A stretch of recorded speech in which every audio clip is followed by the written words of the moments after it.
coming up next Monday, and I know Susie really wanted to emphasize that. So tell us about it, please. Yes. So we have been meeting with a architectural firm, FEH, based out of Dubuque, and we've been meeting with an advisory task force and our core planning committee to come up with ideas for a new branch or an expansion of the Carnegie building, because we want to serve our community better. And so this advisory task force has been made up of local people, but we're having a spark session, so an idea spark session that'll be all day long on Monday, the 22nd, from 8:30 to 5:30. It'll be open. Architects will actually be there sketching out ideas and putting them up on the wall, and we're asking for public comments, pros, cons. If you don't like it, please let us know why. We're trying to build a community-led thing that can become a physical thing in our community. So Monday, 8:30 to 5:30. Don't necessarily be there the entire time. No, you don't have to be there the whole time. Pop in for 10 minutes, take a look at the design, say what you want to say. The whole family is invited, all ages. We want to hear from young, we want to hear from old, in between. So you were telling me there are going to be 3 or 4 architects that will be there from this firm out of Dubuque. They'll have various ideas, so that'll be quite interesting. Yep, so each architect kind of has their own style that they'll be able to share with the public.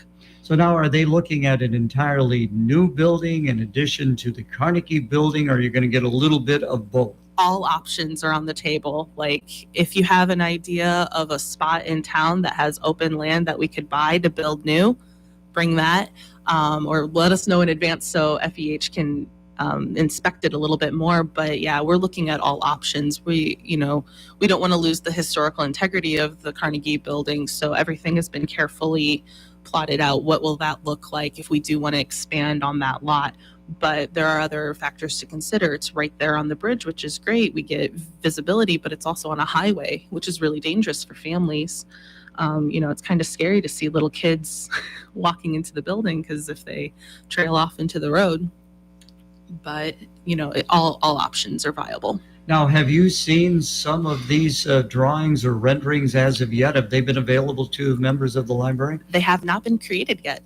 So that's what Monday's all about, is creating these these drawings.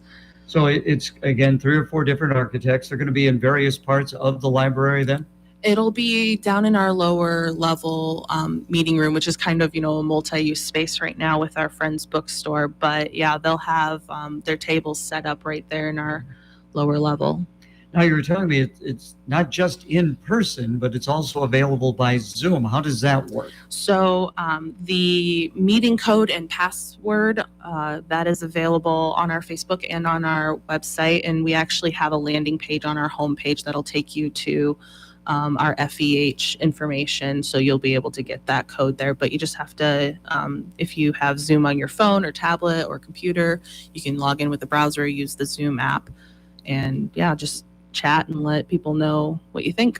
So you're going to be able to actually communicate with the people via Zoom. Even though you're not there physically, you are still going to be able to communicate what you would like to see. Yes, especially with our lower level being a little bit smaller, and I know people are still a little COVID conscious, but also, maybe you've got a really busy day and you're not able to come in physically, but you can pop in on Zoom on your lunchtime. It's really convenient. That is great. So again, they can get that where they need to access by Zoom. It's available again where? It's on our Facebook, and it's also available on our website, which is www.clintonpubliclibrary.us. Okay, before we let you go, we'll get back to again this, but you said, again, busy with Kendra. You've got some things coming up. Yep, tomorrow we've got a busy day. So Wednesdays, we've brought back story time. We're back in the library, so please come bring the kiddos, the grandkids, the nieces, the nephews, and that is 10:30 in the morning, and that is Miss Liz and Miss Selena reading stories, doing songs, and then we've got a craft at the end. It's a lot of fun, and we're happy to see people back in the library for that. And then we have in the afternoon at the Lions branch from 1:30 to 2:30 is Tom Kester will be with us to share historical information for the Coffee Klatch. We did that before the pandemic, and now we're bringing that back. So He'll be sharing what records are available with the Catholic Historical Center, and just a chance to chat about your own research. You're welcome to bring coffee, just make sure it's in a closed container. And then later in the evening at 5, we have the Lions Reads Book Club, which will be meeting at the Hy-Vee Market Grill. And that's, again, just a casual discussion, just chat about whatever books you've been reading.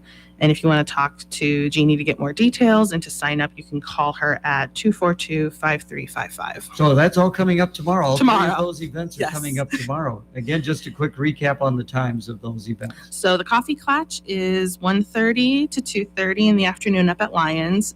The book club is at Hy-Vee Market Grill from 5 to 6:30. And then, of course, story time is in the morning at 10:30. Okay, what is the participation like in the book club? I have not personally gone, but it's a good core group of about 10 individuals. It kind of varies, I think, from month to month, but Bethany's been going and she's been having fun chatting with everyone. And then the story, that's, of course, I would imagine pre-K, most of the people that are there. Okay. The story times are geared for pre-K. And the reason why we do it on Wednesdays is preschool doesn't meet on Wednesdays, most of the preschools, because of Early Out Wednesday. So they don't meet. So that's a way for families to bring in the kids if they're able. Okay. Holiday coming up, Thanksgiving. What's the library going to be doing on Thanksgiving? So we will be closing the Wednesday before at 5, and then we will be closed Thursday, Friday, and Saturday. Okay, so Thursday, Friday, and Saturday. Okay. Again, coming up Monday, what do people need to know about this? Come on in, bring your ideas, bring your opinions. The architects will have some really great designs coming up, and we just really want to hear what the community has to say about these designs. And the times again? It is 8:30 to 5:30, and then there's a casual presentation at noon, and then there's a formal presentation at 6 of what that all entails. Well, those architects are going to be busy. Oh, yeah. They're going to be in town all day long. They will be. You looking forward to that? I think it'll be really great.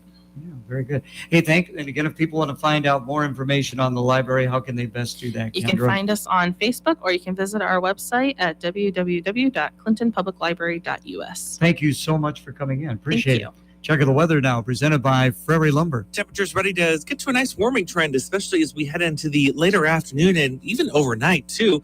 We've got a cold front on the way that'll eventually bring some showers as well, but we will stay dry today, increasing winds, mix of sun and clouds that'll push high temperatures into the mid to upper 50s. And those upper 50s will actually last through much of tonight. The front moving through very early Wednesday morning. That'll